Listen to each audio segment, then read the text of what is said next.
Jai Hind, Namaste, hello and a very warm welcome to UPSC for everyone. My name is Abhinav and in this video we'll be discussing selected topics from the Hindu and Indian Express for the date 17th of October 2020. Now in this video we'll be discussing the following topics from the Hindu. Government to raise minimum age of marriage for women. So government is going to take a very good step. PM made this announcement while he was addressing the virtual conference to mark the 75th anniversary of FAO. So we'll see what he said. Then new research sheds light on declining star formation in Milky Way. Very interesting news for all the science nerds. So we'll see. And this new research has been done by a team of astronomers from India. So we'll see how they have come out with their conclusions and what method they have used. Then India fares poorly in hunger index. So the global hunger index has come out and India has ranked 94 out of 107 countries. So very poor record for India. So we'll see what the hunger index is, who publishes this index and what are the components of this index.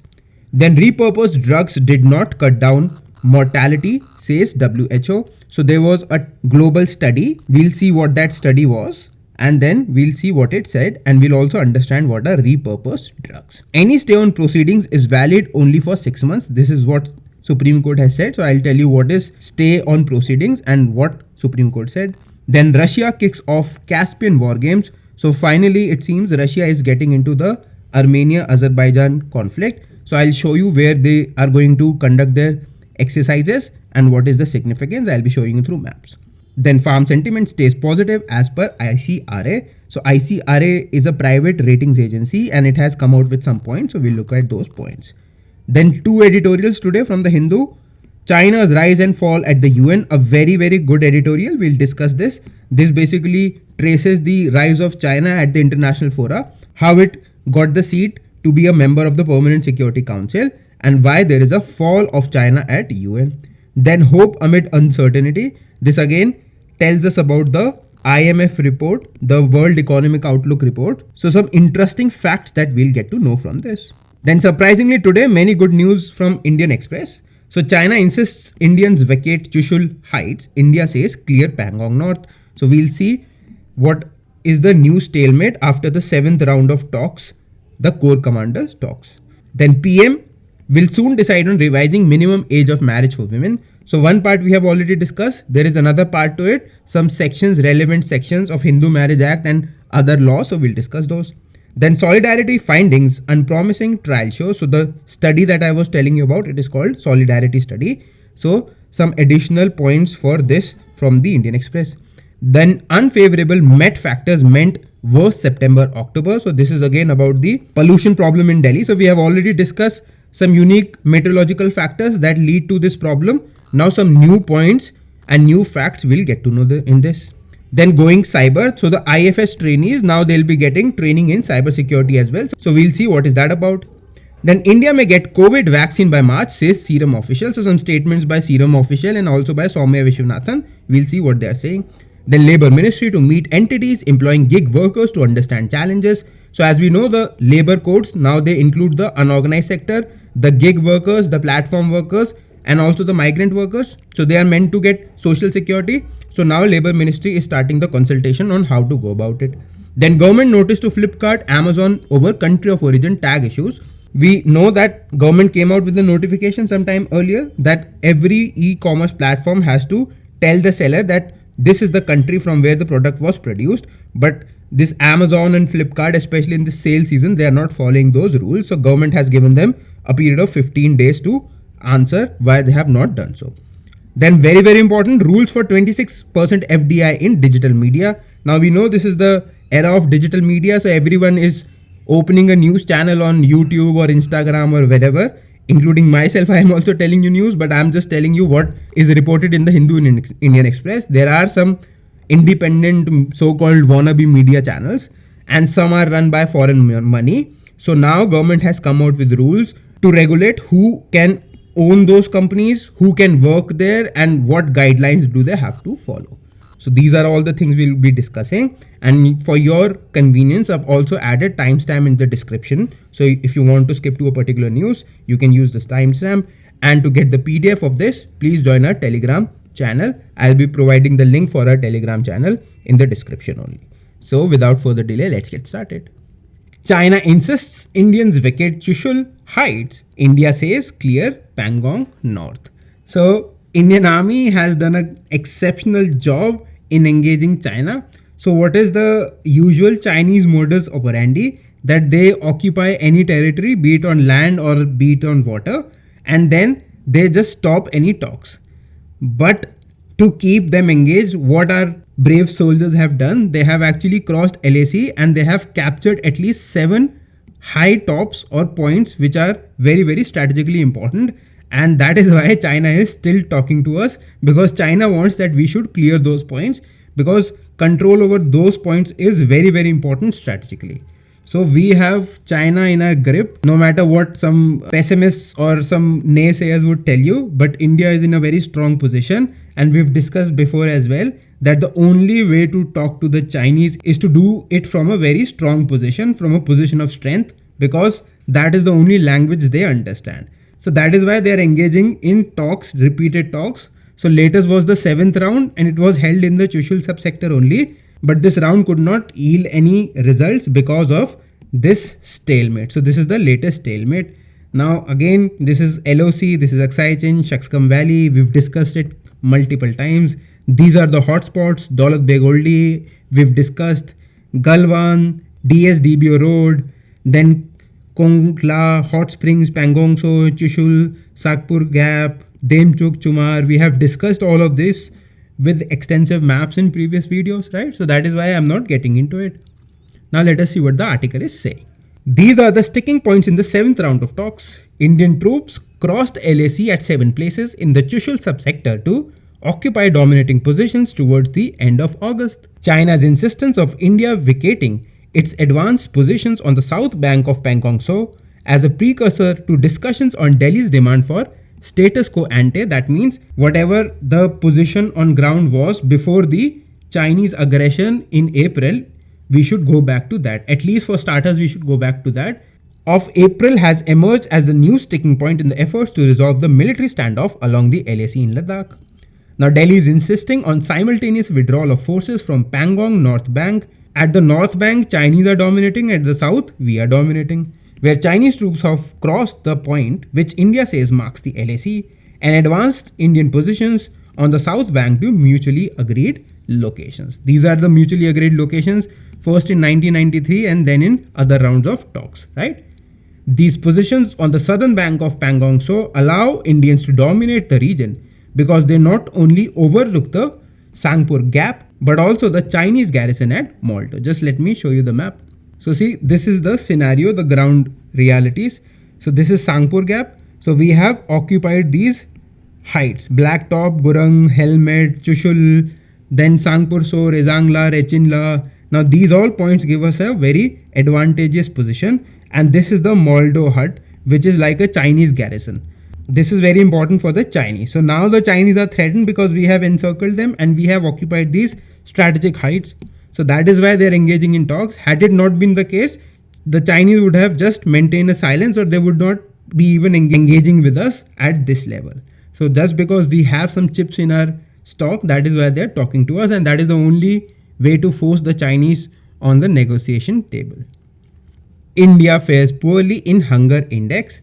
So this is the Global Hunger Index, which is a peer-reviewed report and it is compiled by Concern Wildlife and Welt Hunger Life, right? So India's rank is 97 out of 104. So the Global Hunger Index score is computed using 4 indicators: undernourishment, child wasting, child stunting and child mortality. And a country's GHI score is classified by severity: low, moderate and serious, right? Now this is the introduction part. I will be telling you about this. I have collected some pictures for you guys to look at, right? Now here the important part is to understand what is this index and what is its composition, right? That is the main point. India's ranking, though it is very poor and shameful, but nobody is going to ask you as far as UPSC is concerned. I don't know about other examinations, right? So India got 97 out of 104 and it fared poorer than Pakistan, Myanmar, Bangladesh, Nepal and Sri Lanka. See, Sri Lanka has been doing exceptionally well and so is Nepal. And there were only 17 countries with a score less than 5. Now let us see what this report is saying. We'll just concentrate on India and then we'll understand the composition of this report. So India has the highest prevalence of wasted children under 5 years in the world, which reflects acute undernutrition. So see, there are 2 points. One is nourishment. Nourishment means you get the quantity of food. And when we talk about nutrition, then we talk about the quality of food, that is the macro and micronutrients. The situation has worsened in 2015 to 19 period, with the prevalence of child wasting was 17.3% in comparison to 2010 and 14 when it was 15.1%. India faced worst in child wasting. Now what is child wasting? Low weight for height, reflecting acute undernutrition. That means they don't have good balance of micro and macronutrients. And child stunting, low height for age, reflecting chronic undernutrition. So see, both of these things are related to nutrition. So you have to understand the difference between nourishment and nutrition. So child wasting means low weight for height, and child stunting means low height for age, which together make up third of the total score. I will just show you. There are 3 broad categories and then they are further divided into 4. So every category consists of 1/3 weightage. Child stunting has actually improved significantly from 54% in 2000 to less than 35% now, but still we are amongst the poorest. Child wasting is rather worse than it was a decade ago. Now, India has improved in both child mortality rates, which are now at 3.7%. Now, when we talk about child mortality, we refer to mortality of children below the age of 5 years. Okay. And in terms of undernourishment, about 14% of the total population which gets an insufficient calorie intake. The index, so when I talk about nourishment, then I'm just talking about the quantity, right? Again, pay attention. And when I talk about nutrition, then I am talking about quality. The index is a peer review report released annually by Concern Worldwide and Welt Hunger Life. Now see, this is your GHI composition, 3 dimensions and 4 indicators. What are the 3 dimensions? Child mortality, under 5 child mortality rate, again a weightage of 1/3. Child undernutrition, weightage 1.3, and it is further divided into 2. Child wasting 1/6 and child stunting 1/6. Then there is inadequate food supply, and that is undernourishment. Undernourishment refers to inadequate food supply, an important indicator of hunger. It refers to entire population, both children and adults. So when we talk about undernutrition or inadequate food supply, then we're talking about both children and adults. But when I talk about child undernutrition, I'm just focusing on children. Used as a lead indicator for international hunger targets, including SDGs. And if you remember in yesterday's video, we discussed SDG 2, which is about eradicating global hunger by 2030. We are not going to meet that target. Then comes child undernutrition, and it has 2 components, wasting and stunting. Wasting means that for your height you have less weight, and stunting means that for your age you have less height. So it goes beyond calorie availability, considers aspects of diet quality and utilization. Children are particularly vulnerable to nutritional deficiency. So it might be the case that they are getting adequate calories, but they are not getting the proper composition of macro and micronutrients. Is sensitive to uneven distribution of food within the household. It happens that male child tends to get more access to nutrition than female child. Stunting and wasting are nutrition indicators for the SDGs. Then comes the child mortality, and like I told you, it focuses on under 5 mortality rate. Death is the most serious consequence of hunger, and children are most vulnerable. It improves the GHI's ability to reflect micronutrient deficiency. So see, both child undernutrition and child mortality are both related to micronutrient deficiencies. Now micronutrient means your vitamin A, B, C, K, E, D, right? And your macronutrients means that protein, carbs and fats. Wasting and stunting only partially capture the mortality risk of undernutrition. This is about your GHI composition. See, this is important rather than the ranking. Okay, if you know 97 out of 104, good enough for you. But if there has to be a question, they would focus more on this. Or it could be a multiple type that India's ranking was, and then it focuses on. So major focus is going to be on this. So you can take a screenshot or you can get access to these PDFs in our Telegram page, right? government to raise minimum age of marriage for women. So PM Modi was speaking at the virtual event to mark the 75th anniversary of FAO, and there he said that Government of India is working on proposals to raise the minimum age of marriage for women. At present it is 18 years for girls or women and 21 years for men or boy. Now they are going to raise the age of marriage for women, and PM Modi gave some reasons why they are looking to do that. So let us see.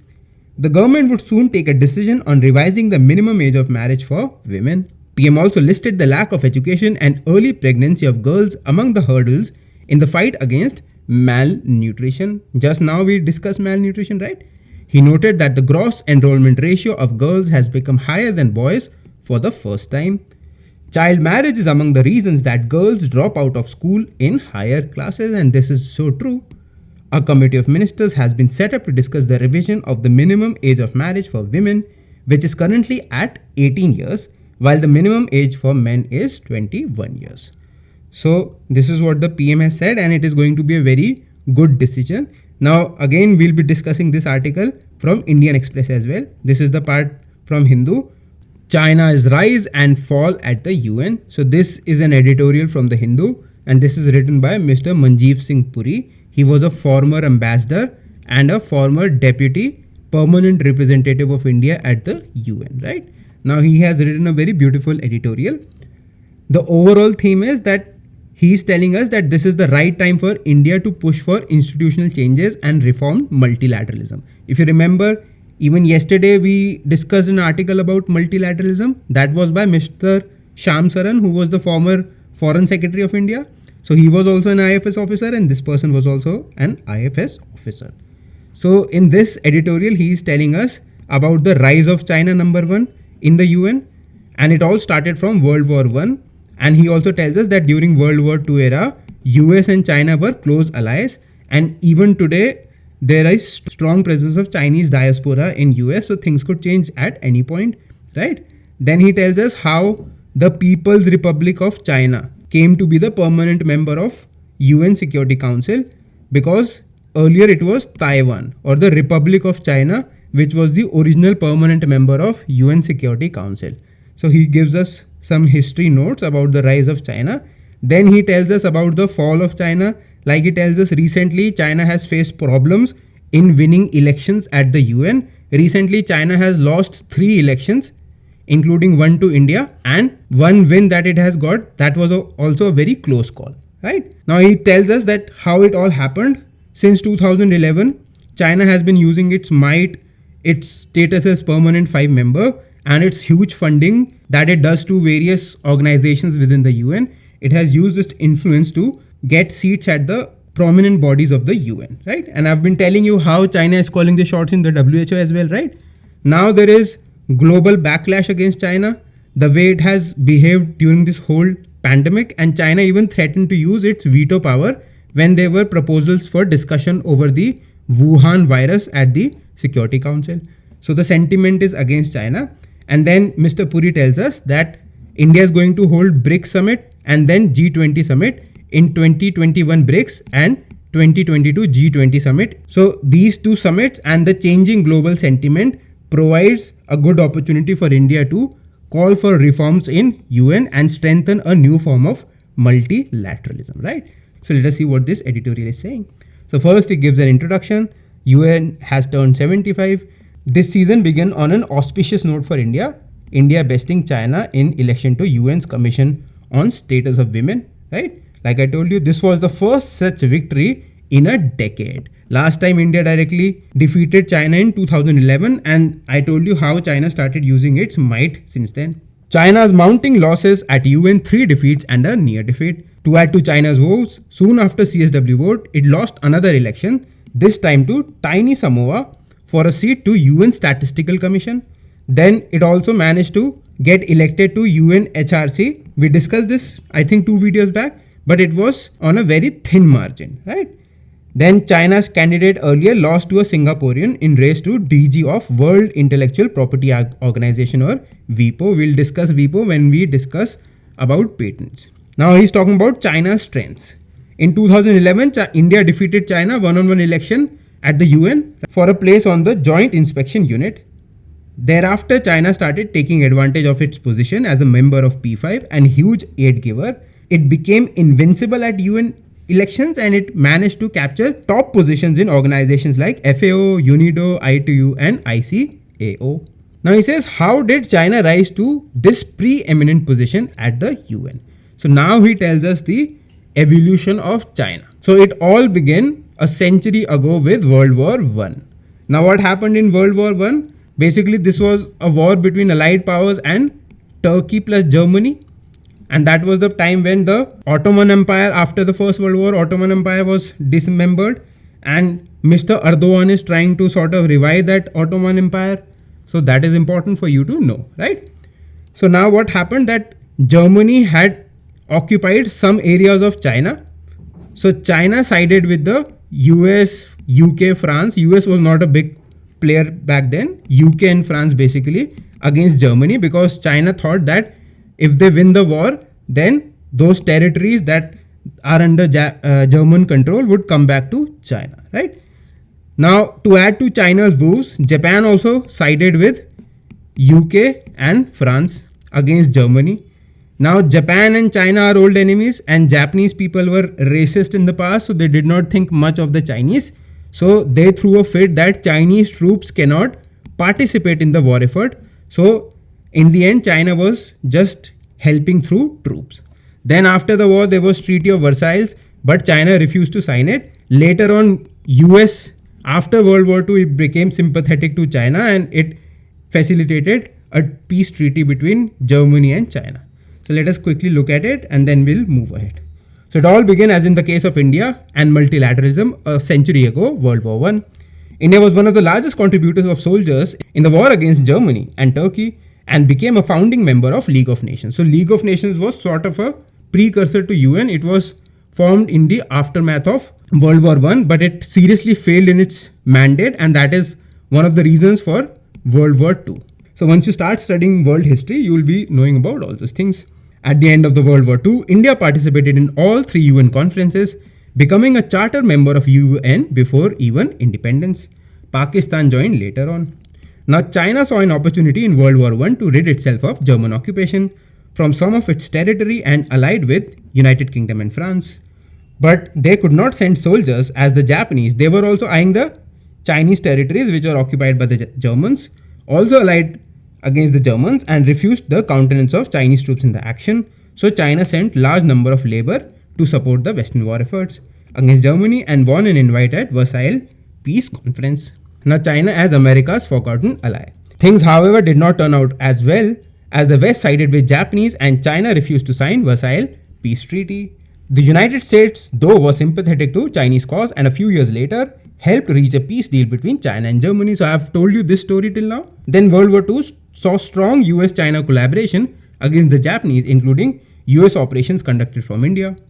These old trans-Pacific linkages of US and China, and there is also a presence of very large Chinese community on west coast of the US. So one should not forget it. They have old links, right? So you never know what happens in international relations because they are run by pragmatism, not emotions. I've told you time and again. So for all you might know, 2 years down the line or 6 months down the line, if Trump wins election, he is becoming China's best friend and they have sidelined India. So that is why we can't trust the Americans totally. As a matter of fact, we cannot trust anybody totally when it comes to international relations because pragmatism. Now their bilateral ties saw US include the Chinese in the 4 policemen. So this 4 policemen was formed after World War II to ensure world peace. Then this 4 policemen evolved into permanent 5 of UN when later on France was added, right? A group of most important countries for ensuring world peace post World War II, along with the real victors of World War II, the US, USSR and UK. This number morphed into P5 with France being added by the UK at San Francisco Conference held in 1945 where UN Charter was finalized.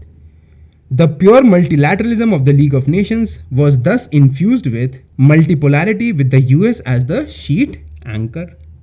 The US also thought of China to act as a bulwark against the USSR. So US was trying to play a game and it thought that it could put China against USSR, probably what it is seeing in India today, to use India as a bulwark against China.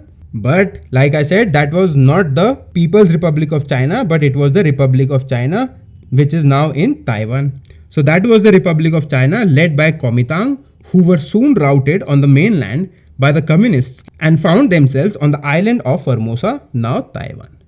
This is important as the People's Republic of China would have us believe that it was the founder of UN, but it got the permanent seat at UN, this People's Republic of China, only in 1971 when Taiwan was expelled. So Republic of China retained the UN seat of China till 1971 when it was expelled from the UN, and PRC admitted as a member, giving it the de jure pole position at the UN. So it got the position which was occupied by Republic of China. US President Richard Nixon visited Beijing in 1972, and this was the turning point for China because US opened to PRC, and that led to unprecedented economic growth of China. So this is the history of China, how it got to the world stage, especially this communist regime which always runs a fake propaganda. Now in its march to global hegemony, the COVID-19 pandemic may have caught China on the wrong foot. So this is the history. Now Mr. Puri says that there is need for institutional transformations. So multilateralism is under unprecedented stress fueled by COVID-19 pandemic and a certain disenchantment with globalization. If you remember, we have done two editorials. One was about multilateralism, and they say that when there was the need for multilateralism to really show up, countries are in competition with each other and they're not cooperating, especially when it comes to this COVID pandemic. And secondly, we also saw how globalization is not going to die. As a matter of fact, because of this pandemic, the digital space has expanded, and the digital space is quintessentially a product of globalization. So till the time the digital economy and the digital space is there, globalization is not going to die. Rather, it is going to be strengthened, but in a new form. At the root, of course, is the rise of China and its challenging to the US global hegemony. Now he says for global action, like everybody is saying, like Mr. Saran also said, that for any global action, there is no substitute for multilateralism. You cannot have multipolarity or you cannot have groupism. You need to have multilateralism.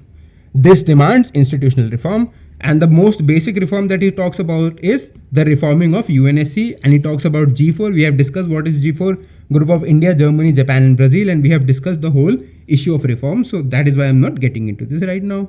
Now he says a window opens because India was elected as a non-permanent member of UNSC for 2-year term. So its term will start from 2021, and then it is going to hold the BRICS summit in 2021 and G20 summit in 2022. So this is the opportunity for India to engage with global community and go for reforms in the UN as well as in the multilateral space. So what is the conclusion? That the 3 defeats and the near defeat for China and the negative reaction to its threat of veto to forestall a discussion on the pandemic in the UNSC clearly points to a disenchantment with China in the globe and is a thumbs down for them. So this is an opportune moment for India and a reformed multilateralism. So a very good article. It is just about understanding, no facts, no figures, but very good articulation of the things that are happening and what could happen. Repurposed drugs did not cut down mortality, says the WHO. So basically, first of all, what are repurposed drugs? Repurposed drugs are the drugs that are being used to treat other diseases, and then when there is a new disease or there is a different disease, you try to find its applicability to cure or control the conditions of that other disease, right? So drugs like remdesivir, hydrochloroquine, leponavir, ritonavir and interferon regimes were being used in different countries to treat the symptoms or to control the symptoms of COVID. So WHO conducted a study, and that study is known as Solidarity Therapeutic Trial. It was coordinated by WHO and it went on for 6 months, and it comprised of more than 30 countries and more than 400 hospitals were included in the studies. Now they have said that these repurposed drugs, they don't do anything to reduce mortality. So this is important, right? Now we will be covering this article in 2 phases. One is from the Hindu and other, again, when I'll be discussing the articles from the Indian Express, the rest part I'll be telling you from there. So interim results from the Solidarity Therapeutic Trial coordinated by the WHO have indicated that remdesivir, hydrochloroquine, leponavir, ritonavir and interferon regimes appear to have little or no effect on 28-day mortality or in hospital course of COVID-19 among hospitalized patients. Now, what is Solidarity Trial? It is the largest trial to examine the effect of 4 treatments on the risk of health in hospitalized patients of COVID-19. It is a multi-country trial which spans more than 30 countries and the world's largest randomized controlled trial on COVID-19 therapeutics. In 6 months, it has generated conclusive evidence on the effectiveness of repurposed drugs for the treatment of COVID-19. Now, what is drug repurposing? Drug repositioning, also called drug repurposing, involves the investigation of existing drugs for new therapeutic purposes. So, this is all about this. And if you remember, Trump was boasting about hydroxy, and there was also a hydroxychloroquine controversy way back, right? So now this study has said that these drugs do not work as they are marketed to work. So we'll see the next part in Indian Express. Again, an important news for any of you who are into legal entanglements.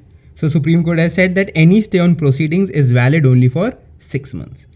And it is applicable for both civil and criminal proceedings. And beyond 6 months, the trial will resume. Now what happens in stay that you go and give some reasons to the court and you say that for the time being, you stay or you halt the proceedings. It does not mean dismissal, it just means halting. So that is what the Supreme Court is saying, that the halting would be only for 6 months. Beyond 6 months, the trial will resume and an extension to the stay has to be granted only for good reason. Now what is good reason? That is also the discretion of the court. New research sheds light on declining star formation in Milky Way. So scientists have postulated that the star formation reached its peak around 8 to 10 billion years ago in the Milky Way, and since then there has been a decline in the rate of formation of stars within this galaxy. Now they were not clear as to why this was happening, so a new research has been done by a team of Indian scientists comprising of astronomers from National Center for Radio Astrophysics and Raman Research Institute, and they used the Giant Meter Radio Telescope to come out with the answers. So they basically focused on the atomic hydrogen. They measured atomic hydrogen using this Giant Meter Wave Radio Telescope. Now why so? Because atomic hydrogen gives a very particular frequency of wavelength of 21 centimeter, and that can only be measured or detected by a radio telescope, and that is why they use this telescope, right? So now they are saying that the rate of formation of star has declined because atomic hydrogen, which is the main ingredient of forming stars, it has depleted, or it is not as much as it used to be 8 to 10 billion years ago. So let us see what this article is saying. So study by a team of astronomers from NCRA, TIFR and RRI used the Giant Meter Wave Radio Telescope GMRT to measure the atomic hydrogen content of galaxies seen as they were 8 billion years ago when the universe was young. Now what is atomic hydrogen? Atomic hydrogen is the primary fuel for star formation. Unlike stars which emit strongly at optical wavelengths, atomic hydrogen's signal lies in the radio wavelengths at a wavelength of 21 centimeter and can only be detected with a radio telescope. Studying the 21 centimeter signal, they found that decline in star formation activity could be explained by exhaustion of atomic hydrogen. Now what are galaxies made of? Galaxies are mostly made of gas and stars, with gas being converted into stars during the life of a galaxy. So this is about this news. Important point being 21 centimeter wavelength and atomic hydrogen, which is the basic ingredient for any star formation. Will defend rights in South China Sea, says Philippines. So China and Philippines are engaged in a conflict in the South China Sea. Now there is always a flip-flop in this relationship because President Duterte, sometimes he's pro-China, sometimes he's anti-China. So his stand is not really clear. So now they are saying that they will be going for exploration, oil and gas exploration in their area, which is known as Reed Bank, the contested area. And they say that they will not give up any claims and they are ready to defend their prospects, right? Now what really happened that in 2012, if you remember the Permanent Court of Arbitration at The Hague, it ruled in the favor of Philippines, but China flatly refused to accept that order. And if you remember, we discussed in an editorial that it is since 2012 after that order which really marked the turning point for China to start asserting itself in the global arena, right? So now Philippines is saying that we will go for our own exploration, and they had sort of put a 6-year-old moratorium on any energy exploration in the 3 offshore areas west of Philippines, including in the potentially oil and gas rich Reed Bank, but now they have lifted that moratorium. They have decided to resume the oil exploration in the exclusive economic zone. I've discussed this earlier as well, and again I'm telling you, there's a video called South China Sea Dispute. You can go and watch it. It has a whole section on UNCLOS and what is an exclusive economic zone. Or if you're following me on Instagram, then there's an IGTV video where I have explained the UNCLOS. So please, you can go there and you can watch that. Decided to resume oil exploration in its exclusive economic zone, a 320-kilometer stretch of waters where a coastal state can exclusively exploit maritime resources under the 1982 UNCLOS. Reed Bank and 2 other exploration areas are within Philippines' exclusive zone, but China is likely to assert its claim. Now let me show you the map as well. Now see, this is Philippines, this is Reed Bank, right? And here is China. Now China is claiming this Reed Bank and not the Philippines. You see, these people are crazy, and they basically base their claims on a mythical line called 9-dash line. Again, whenever they want to claim something, they say historical maps. When it's India versus China, historical maps. When they claim Mount Everest as their own, historical maps. So everything is based on historical maps. What those historical maps are, only the Chinese people know, right? And I've also discussed the whole South China issue, a previous video, and there's also a full video on my channel, so you can go back and watch that. You'll understand what are the parties, which all islands are involved. So this is again another conflict of China. Hope amid uncertainty. So this again is from the editorial page of The Hindu. Now this is talking about the IMF's latest World Economic Outlook report, which is titled A Long and Difficult Ascent. So we have already discussed it, but like I told you, these newspapers, they keep churning the same news again and again. So nothing much to discuss here. We'll quickly go through it. So the global economy is projected to shrink to 4.4% this year. Earlier they had projected a 5.2% drop in June, but now they have revised it because of the better than anticipated second quarter GDP outturns, mostly in advanced economies, right? Where the economic activity has resumed, but then again there could be a problem because the Western region, especially Europe, is seeing the second surge of this pandemic. Cases are rising again, and partial and complete lockdowns are being imposed in different parts of Europe. Now it gives a word of caution that there remains the danger of a resurrection in infections, that is prompting countries in Europe to reimpose at least partial closures. That is what is happening. Now he says that risks are also there, right? And the extent to which domestic activity can be disrupted magnify the uncertainty. So they have made their projections, but who knows what might happen 2 months down the line. Now they say that this whole pandemic shutdown would have its scars to the medium term. That means in the next 5 to 7 years. So they have basically projected for 2020 to 2025. Now what are they saying? They say that this leaves scars well into the medium term, that is 5 years down the road, because labor markets take time to heal. Investment is held back by uncertainty and balance sheet problems. That is also there. And loss cooling impairs human capital. Global growth will gradually slow to about 3.5% in the medium term. Now it says greater international cooperation is required. The loss in output relative to the pre-pandemic projected path is estimated more than double to 28 trillion over 2020 to 25, and efforts to improve average living standards are certain to be severely set back. Because of pandemic, there's a difference of about $28 trillion to the global economy. So that is a huge difference. This will have a huge negative impact on the efforts to improve the living standards and also the fight against poverty and hunger. We've already discussed this in yesterday's video as well. The pandemic is set to widen inequality between economies and within nations. Yes, that is also going to be there. The fund has urged greater international cooperation. Now, it is a very important point, the one we are going to discuss now.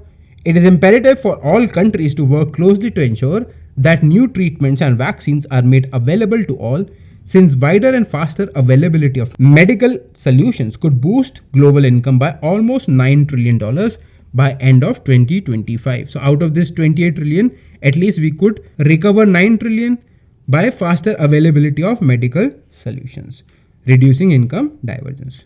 Continued support. IMF also said that the policymakers should persist with the direct income support to the most vulnerable sections and the regulatory forbearance for stressed but viable firms. For example, we gave the interest moratorium, and there should be other schemes as well for helping the stressed companies, especially in the MSME sector, right? And government should continue its support measures for the most vulnerable sections of the society.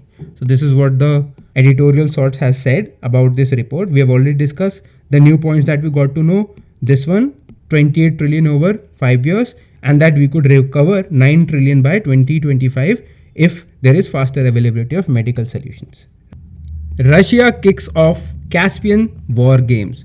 So now it seems Russia is ready to jump into the Armenia-Azerbaijan conflict because Turkey has been backing Azerbaijan. So it was high time Russia would do something. So Russia is indirectly trying to intimidate Azerbaijan by conducting war games in the Caspian Sea region, and that is very close to the capital of Azerbaijan in a region known as Ashberon Peninsula. I'll just show you on the map as well.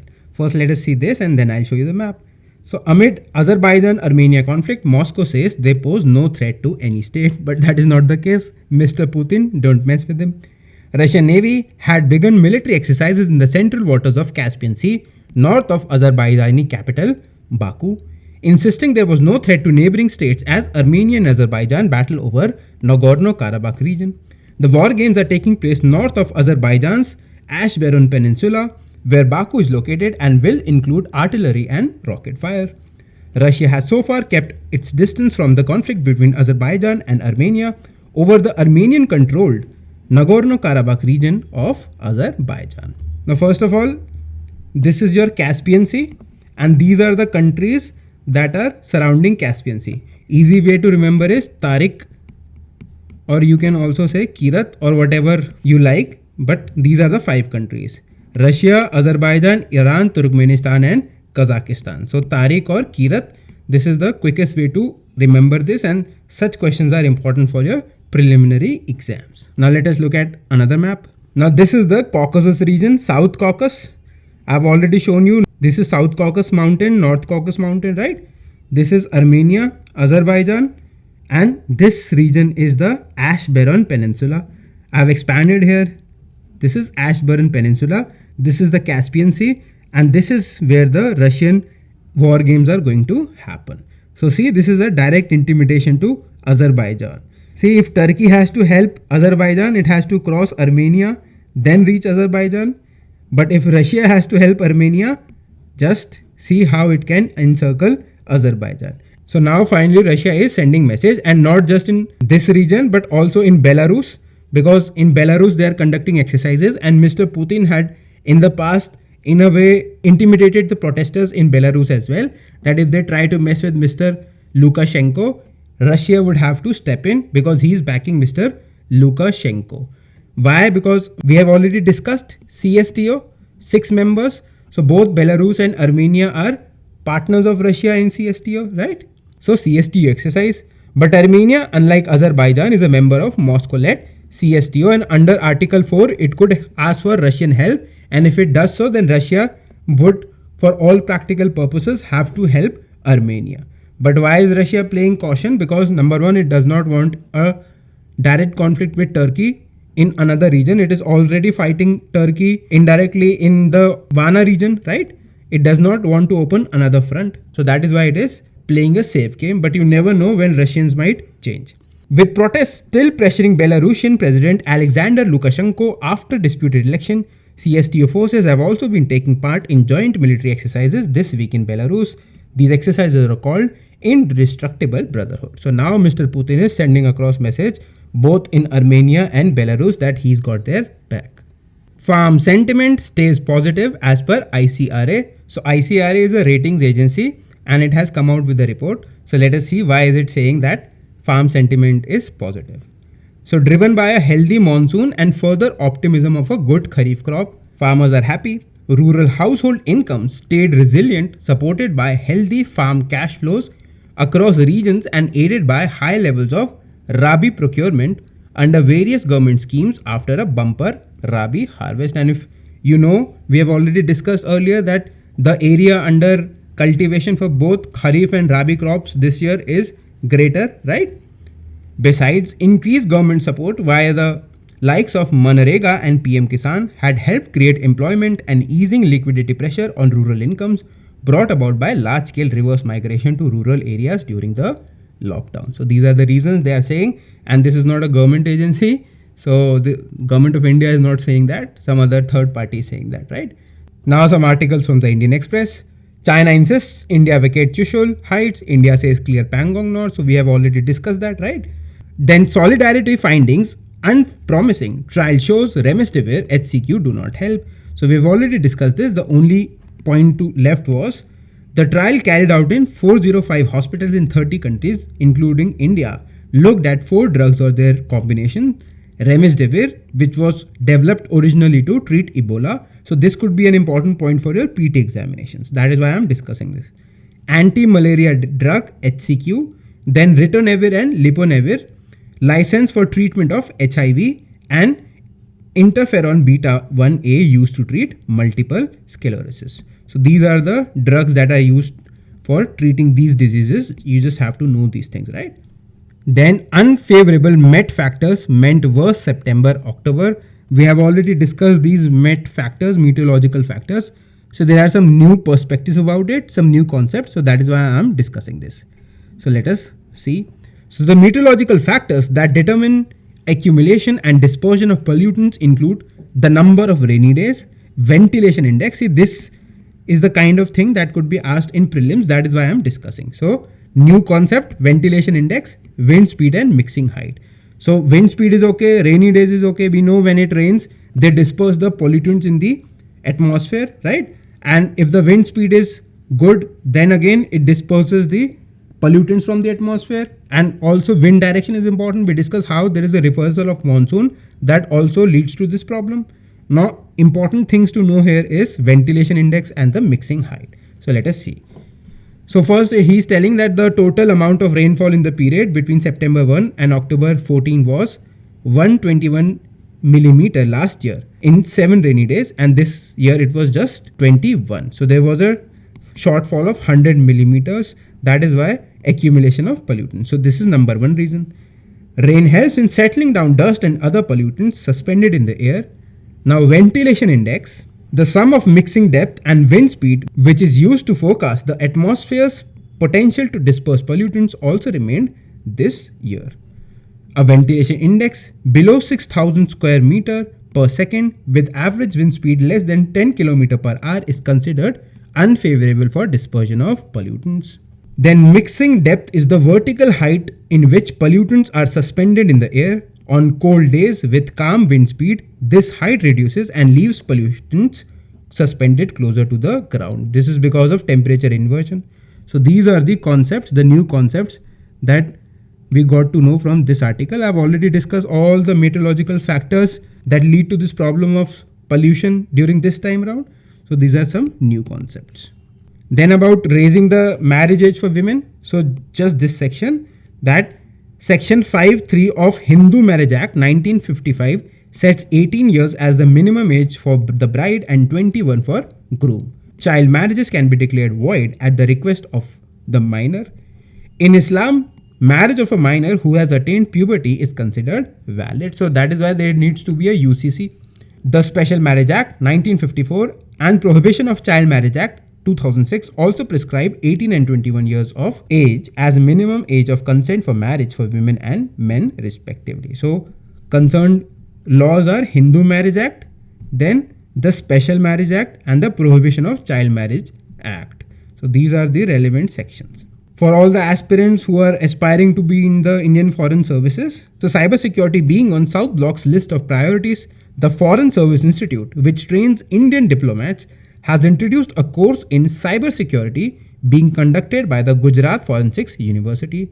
As young diplomats headed to their postings, they have been asked to be extremely careful about cyber attacks being the new challenge in diplomacy. So India is gearing itself for the upcoming challenges. So the IFS trainees would be also getting training or some course in cybersecurity. Then India may get COVID vaccine by March, says Serum official SII. India may get a COVID-19 vaccine by March 2021 provided regulators give signals fast as multiple manufacturers are working on it. Stating that there are ups and downs in any vaccine clinical trial, Dr. Soumya Swaminathan, chief scientist at the WHO, also said vaccine against COVID-19 should be ready by the second quarter of the next year. By January 2021, we should be able to see results, and by second quarter of 2021, the vaccine against SARS-CoV-2 should be ready. Once there is vaccine, one can aim to have herd immunity, as there will be a need to vaccinate at least 70% people and have them protected to break the transmission. So herd immunity is when a large section of population, 50, 70 or 80%, they have immunity against a disease, then it is called herd immunity.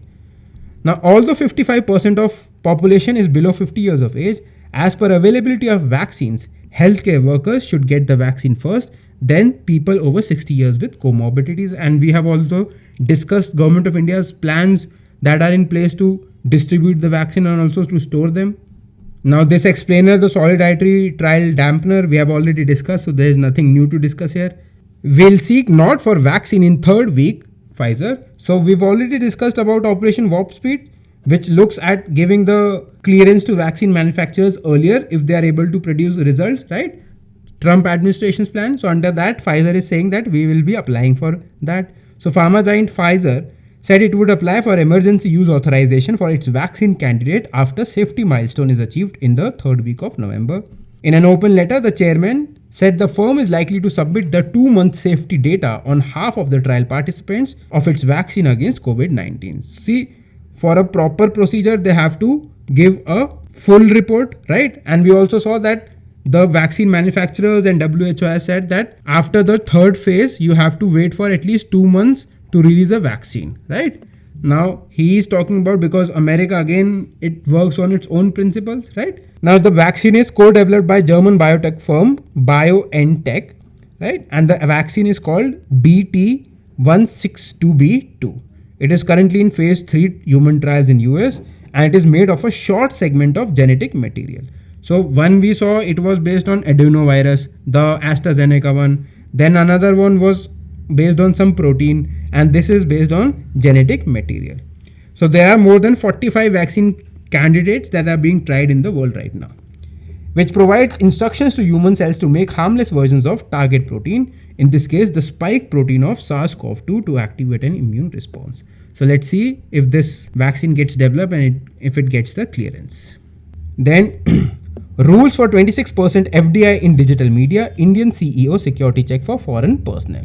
So very important news, because these media channels, especially in the age of social media, they spread fake news. And in our country, we have this tendency that if any white person or any foreigner is saying something, then it must be true.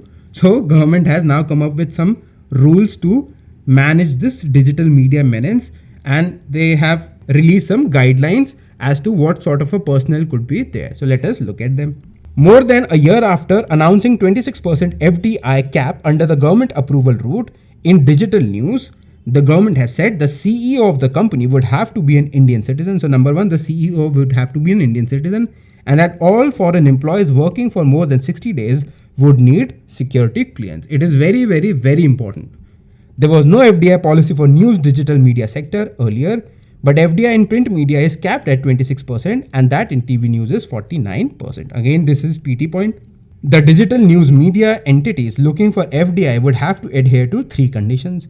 Number 1, the majority of directors on the company's board and the CEO of the company will have to be an Indian citizen. Then number 2, the entity shall be required to obtain security clearance of all foreign personnel likely to be deployed for more than 60 days in a year by way of appointment, contract or consultancy, or in any other capacity for functioning of the entity prior to their deployment. So security clearance is third. And if the government deny the clearance or withdraws the clearance, then the investee entity will ensure that the concerned person resigns or his or services are terminated forthright after receiving such directives from government. So number 1, the majority of the board members and the CEO should be Indian citizens. Number 2, if there is a foreigner that is going to work for more than 60 days in any capacity, then a security clearance. And number 3, if security clearance is waived off, then his or her service would have to be immediately terminated. Security conditions for majority of directors and CEO to be Indian citizens and security clearance of foreign personnel were applicable to the broadcast content service sector, that is TV news in FDI already. So in TV that was there, but now they have extended it to digital media. However, sources said there was no such condition for print media. The official said that threat of fake news, propaganda vehicles, foreign influence and interference in India's domestic affairs is more real than ever, particularly from our hostile neighbors. The government's policy prescription puts India's national interest first and curbs these threats. It is very important because you see, even our leading dailies like yours truly, The Hindu, they carry Chinese propaganda, they carry Chinese ads, right? So it is very, very important to curb these things. Then government notice to Flipkart, Amazon over country of origin tag issues. So government came out with a new policy that they have to give a tag of country of origin, and it was a popular demand. But during this sale and in the past some time, they have not been following it. So government has given them a 15-day time to reply. So the government has pulled up Amazon and Flipkart for not displaying the country of origin of some of the products sold on their platforms, threatening action against the two if they do not explain themselves within 15 days. Now see, this is the hypocrisy of our country. People will comment on other people while they are using Chinese phones or Chinese tablets or Chinese laptops, and then they would talk about Indian nationalism. So it is you who has to change first. If you have a Chinese phone, dump it.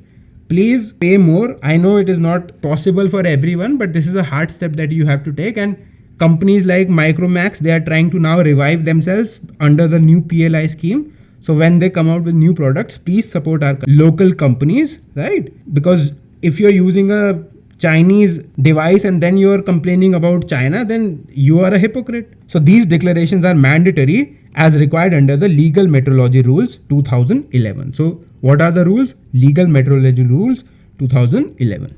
Now the Confederation of All India Traders, CAIT, has asked the government to investigate immediately these festive sales because they are pushing the Chinese products.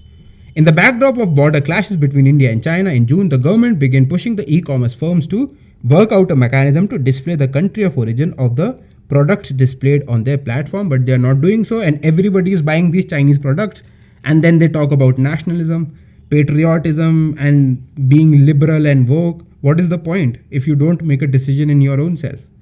Then Labour Ministry to meet entities employing gig workers to understand challenges. So if you remember the labor codes, they address the gig workers, the platform workers, right? Who are the gig workers and platform workers? Like cab drivers or the delivery boys working for Amazon or Food Panda or Swiggy or any other platform. So these are all gig and platform workers. So under these laws, they are entitled to social benefits. So now government is trying to find out how to go about it.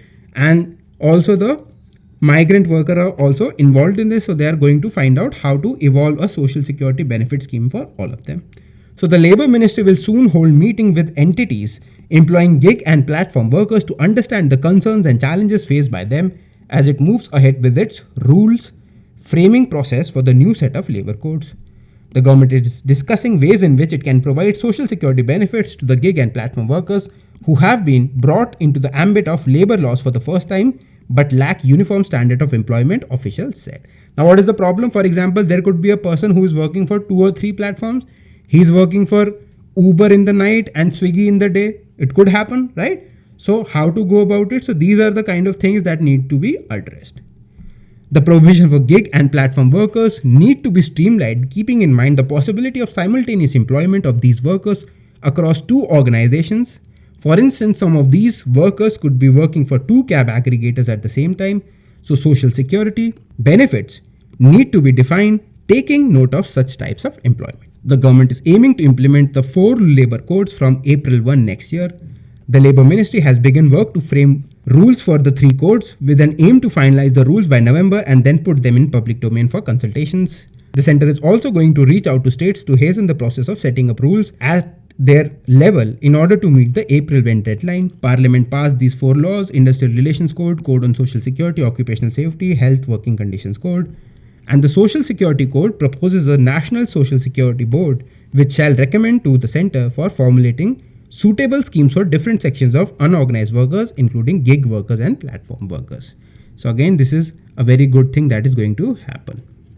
Now another news related to officers: curbs on coercive intrusive powers of tax officers for recovery. So the DT or the Central Board of Direct Tax in an order under the Section 119 of Income Tax Act has restricted coercive or intrusive powers of assessing officers or tax recovery officers for tax recovery, because of these powers can be misused for extorting bribes and black money out of violators, right? So there could be misuse of power. So that is why those powers are being clipped. The new order now allows coercive intrusive measures only after exhaustion of other means of recovery and restrict recovery surveys to the non-responsive, non-traceable taxpayers. Surveys will now be allowed only by investigation and TDS wings of the tax department. The order also proposes setting up of a 2-member collegium of principal, chief commissioner and chief commissioner rank officers for screening of survey for cases other than TDS. So another great reform in tax administration. So folks, that is all for this video. Thank you for watching. If you like our videos, please subscribe to our channel and press the bell icon so that you don't miss out on any new videos that we post. Also, if you like our video, please give us a thumbs up. And please do connect with us on our Instagram page, UPSC for Everyone. So see you next time. Till then, stay happy, stay safe and have a great day. Namaste and Jai Hind.